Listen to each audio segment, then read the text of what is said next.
So we've moved onto our property here where we raise our sheep, and we decided to live in our bus while we built our house. We've had temperatures as high as, 90 some degrees and all the way down to 4 degrees. So here's our wood for the winter that's underneath the bus to keep it snow free. And we have here a sitting area because we found that it was a little cramped for visiting with guests. We like to sit around the campfire no matter what the season is. We also over here have a shipping container that we use for storage. Inside that shipping container, we may have a few household goods that we're still saving for our house, but we also have room to store our food that we grow, including a freezer. So every morning we wake up to this view now. We are close to our animals, and we have our hay and our lambing sheds right here, and our chicken coops are on the other side of the sheep shed, and then right here is our bus. Notice as we go into the bus that we have this mat here before we step in, and we also have mat on the stairs. This is critical for keeping dirt out of your bus no matter where you are, and especially if you have big dogs like our Mac here. Cleaning is a daily chore that must be done if you're going to live in the bus.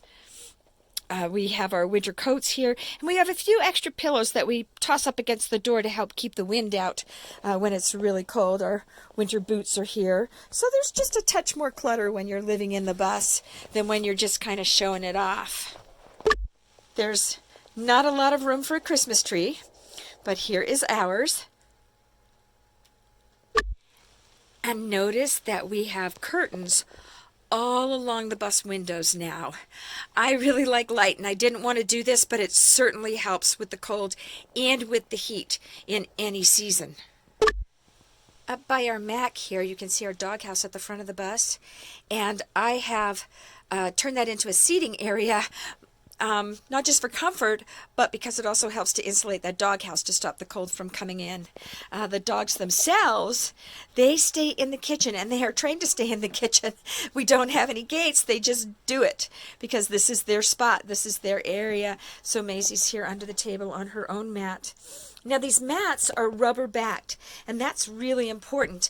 I crocheted my own rugs at first, and they just didn't keep out the cold the way these rubber-backed mats do.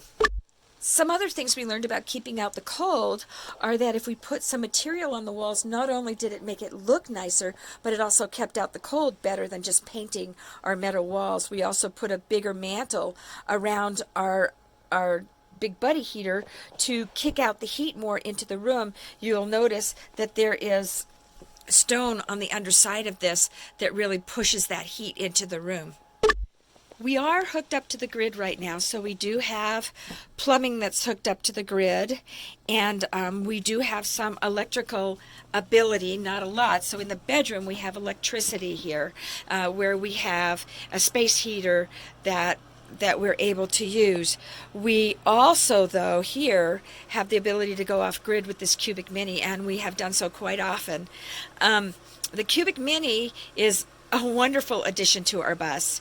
It heats up this room very well, but one of the things to know about the Cubic Mini is that it has to be filled fairly often because it's not very big on the inside. So there are some things you can do. One simple thing you can do is to make sure that you use hardwood when you're burning wood so that you don't have to clean the window so much, and you don't have to add wood so often to the Cubic Mini. It takes about 1 bucket full of wood to last through the night.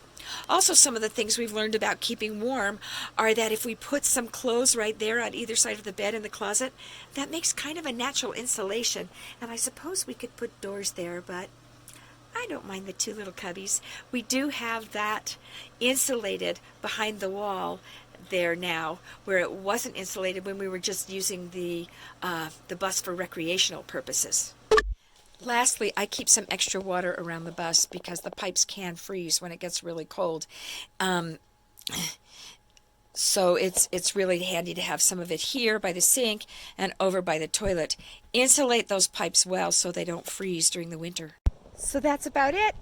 I hope you've learned a few things from our mistakes and that you will have as much fun as we are living in this bus.